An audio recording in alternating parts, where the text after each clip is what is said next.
Daí, eu sou o Marcelo Ômega e sejam bem-vindos ao Arena Séries de Game of Thrones, House of the Dragon. Pois é, hoje a gente vai falar aqui sobre o que realmente fazia você gostar de Game of Thrones e se House of Dragon honra toda essa narrativa que Game of Thrones trouxe.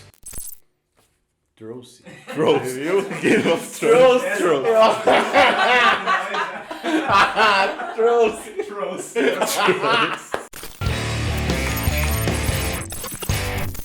O universo de Game of Thrones está de volta. Aí, né, a gente teve a primeira temporada aí de House of the Dragon e que trouxe de volta os cenários e toda aquela politicagem, aquele esquema, né, das casas em Westeros lá e tal. E a gente, tipo assim, tá curtindo o rolê, né? É bem legal, eu acho que ele honra muito aquele começo do Game of Thrones, que é uma questão mais de politicagem, de a gente conhecer esse universo. Mas o que a gente quer colocar aqui será que ele seguiu os passos do Game of Thrones? Porque tem uma grande diferença entre metade ali das temporadas, da primeira até a quarta temporada de Game of Thrones, até o final, né? Sim. Onde era exatamente o que House of Dragon foi, no caso, né? De uma história, a gente comenta, né, que é anda, putaria, ação, anda, putaria, ação, às vezes não é na mesma ordem, né? Pra depois virar algo muito fantástico. Sim, né? muito mais ação, né? Porque a gente tem, assim, como você falou, né, esse início de Game of Thrones e que a gente percebeu na primeira temporada de House of the Dragon, a questão de... É uma novela, praticamente, né? É uma novela, assim, realmente. Porque a gente tem episódios, por exemplo, né, onde a gente o rei fica discutindo ali sobre quem vai casar com a filha dele e passa, tipo assim, um episódio inteiro sobre... Uma hora e alguma coisa. Sobre, tipo, não, ela vai casar com tal cara. Não, mas é melhor casar com tal cara. Não, mas tem que casar com tal cara. E fica e entrevista pretendentes, e recebe cartas. E realmente essa politicagem, esse esquema de, tipo, é mais importante para manter o reino em paz casar com esse ou casar com esse, né? Que é uma coisa que eu acho que atraiu muito o público no início, realmente, de Game of Thrones e que eu acho que tem agradado o público no começo de House of the Dragon também, né? Só que, depois, como você falou, na sua quarta temporada a gente teve no caso de Game of Thrones, essa ameaça do Rei da Noite, né? Toda essa parte mais fantástica mesmo, que transformou a série muito mais em ação, porque a presença de dragões, né, trouxe essa outra perspectiva, né? Isso aconteceu muito porque Game of Thrones ele rendeu muito, teve muito sucesso, permitiu um orçamento a partir ali da quarta temporada muito mais robusto e também ele se desgrudou ali dos livros. Ele começou a fazer mais coisas, combates ali com o Rei da Noite que não existiam no livro, né? E aí ele começou a pegar um outro público que é o público assim que não lê o livro e não se importa muito com a fidelidade. Sim. Né? A questão a gente teve uma apresentação assim, a gente vê a continuação agora de Game of Thrones, né? E ela tá seguindo muito esses passos para esse público que gosta, vamos colocar assim, que gosta mais dos livros, que gosta mais da política, e sim, eu acho bem feita, faz sentido as conversas, o drama ali, né? O jogo dos tronos, né? Que se manteve aqui. Mas eu acho que a gente tem que entender qual que você prefere mais, né? Você prefere aquela coisa mais livro ou aquela coisa mais ficção, mais safada, vamos colocar assim, tá ligado? Que tipo é coisa mais de super-herói. Eu sei que tem dois públicos, né? Eu admito que eu gostei mais de Game of Thrones pro final, lá pra quarta, indo pro final, ficou mais ação, eu gostava mais. Foram mais direto ao ponto, né? Realmente. Só que às vezes passou um pouco, né? Não, várias vezes, né, ele passou do ponto, porque se no primeiro momento a gente tinha Game of Thrones, onde você via um capítulo de 1 hora, andação, e no final você tinha um gancho pro próximo capítulo, no final de Game of Thrones você falava assim, vamos ir pra outro país? Vamos, de repente aparecer ele chegando já. Sim. Em menos de 3 minutos. Daí vou voltar, já tava lá de volta. Nossa, era dava uma agonia. Você falava, como assim? Né? Não fazia muito sentido. Apesar da história andar um pouco mais, né? Então você tem que ver qual o público que você a questão será que vai seguir esse caminho? Pois é, porque diferente de Game of Thrones ali, como você falou, não tem um final escrito, né? Então eles puderam ter essa liberdade de... Ao mesmo tempo que eles tiveram essa liberdade de criação, teve muita pressão da HBO, tipo assim, chegou, olha, Vocês só vão ter 2 temporadas, 15 episódios, 13, né? Foi 7 e 6, né? Sim. E, tipo assim, tem que contar o resto. Mas como assim? A gente ainda tá indo com calma. Não, tem que fazer.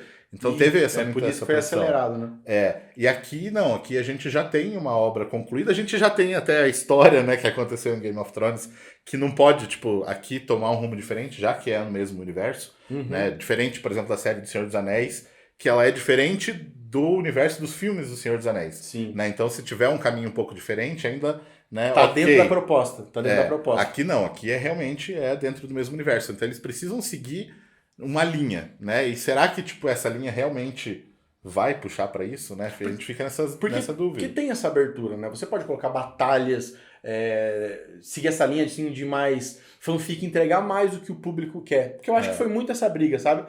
Foi colocado o que estava nos livros, mas chegou uma hora que tinha muita pressão.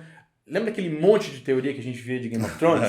Chegou uma hora que os caras falaram, pô, e se a gente fizer realmente um dragão de gelo? Pô, se fizer tal coisa. E nisso é muito chamativo, principalmente pro modelo de televisão, onde a obra está se construindo enquanto o público está opinando. Diferente de um filme que você grava ali inteiro e depois você vai ver a opinião dele, talvez num segundo filme você vai poder fazer alguma coisa. Então, a série, assim como uma novela, o público dita muito para onde vai a coisa. Então, esse é um ponto que você tocou que eu acho que responde para mim a pergunta de, tipo, por que eu gosto de Game of Thrones? Era questão de teorias. Eu curtia muito essa parte, assim, da gente poder assistir e conversar com os amigos e pensar para onde vai a série, será que vai acontecer aquilo ou não, né? A gente criava muita teoria também, né, em cima, assim. E aqui eu não sei se realmente a gente vai conseguir ter isso aqui, sabe?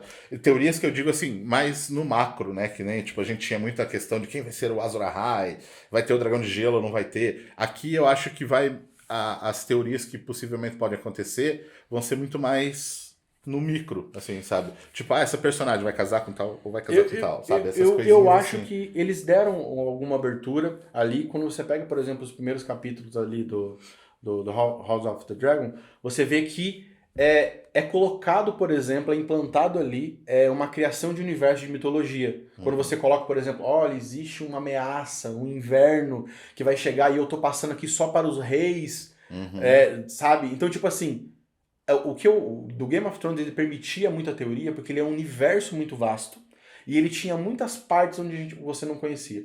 Sabe? Aquela coisa dos primeiros homens e tudo mais. E realmente, eu acho que essa parte é a parte assim que os fãs de Game of Thrones, sejam dos dois lados, o que são mais livros e os mais aficionados pelo final ali da série, gostavam do quê? De teorizar esse universo. Quem foi o primeiro Stark? Como aconteceu a guerra? Sabe essas coisas que você vê histórias, e são histórias que não necessariamente aconteceram, mas algum fundinho de verdade tem. E eu sinto que a gente tá tendo isso. Só que eu acho que é uma questão experimental. Para mim, eles vão esperar realmente o público se manifestar, talvez se ele vai gerar esse tanto de teoria e vai clamar por alguma coisa, Sim, sabe? sim. Só que eu sinto que eles implantaram isso. Eu realmente acho que a série é muito consciente do que foi Game of Thrones e o que ela quer ser. Eu vejo muito... Para mim, ela é realmente uma continuação. Ela tá tudo ali que Game of Thrones faz.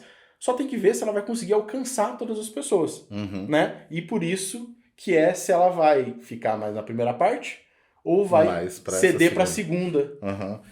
Nessa primeira temporada eu acho que eles construíram bem essa base de Game of Thrones, assim, né? De trazer realmente essa politicagem, essas conversas, essas coisas migrando, principalmente com boas cenas do dragão entrando em ação mesmo, porque isso a gente teve mais pra frente só, né? Nessa parte que você falou que você gostou, realmente porque antes eles eram pequenos ainda, né? Mas lá no final que eles estavam adultos e realmente participando ativamente das guerras, e a gente já teve isso logo de cara, né? A abertura da série é um dragão voando ali. Então. E eu curti isso, assim. Eu entendo essa parte um pouco mais parada, não me atrai tanto, mas eu entendo que ela é necessária pro universo, né? Tá bacana aqui, você bem sincero. Tá bacana, tá legal, assim, também, mas, né, me incomoda um pouquinho, às vezes, no fato de ser uma hora de episódio, ter 50 minutos de conversa, ter os 5 minutinhos, 10 minutos ali de guerra. Eu acho que podia ser um pouquinho mais, sabe? Aqui, assim, é que isso é muito mais técnica nesse sentido. de televisão, Total. né? De fazer, tipo, eu vou esticar o capítulo com coisa mais barata, né? Uhum. Custa grana. Imagine, pô, é um filme toda hora, É, né? Toda exatamente. semana. Então eles... Com dragão, né? Então E o realmente efeito, caro. o efeito é muito bom, nossa, as cenas... E eles capricham nas cenas de ação. Isso que eu Uhum. acho que é interessante, que eles aprenderam a fazer bem. Nossa, falando em efeito, lá a gente tava assistindo, aí apareceu um cervo lá, né? Que Sim. aparece lá na metade da temporada, a gente falou, nossa, só esse cervo tá muito melhor do que a Mulher Hulk. Né? Porque a Mulher Hulk tá feio, tá feio. E aqui, Esse é um outro papo essa... que a gente tem que fazer. Mas para finalizar, eu gosto bastante. Eu acho que a transição tá sendo feita e eu creio que ele vai migrar mesmo pro mais fantástico no final. Eu acho que ele vai seguir, também. sim. Eu acho que a gente vai ter cada vez mais essa presença de dragões e guerras e eu acho que as sementezinhas de Rei da Noite Isso, já vão estão estar colocando toda hora. presentes ali, vai ter essas coisas lá também. E Espero que vá por esse caminho. Assim eu acho que a mesmo. pergunta que a gente tem que deixar é: você prefere qual? O Game of Thrones mais sóbrio, mais livros, ou aquele Game of Thrones mais fantástico? Coloca aí nos comentários pra gente saber. Boa, é isso aí. Se inscreve no canal, deixa o seu like e falou. Até a próxima.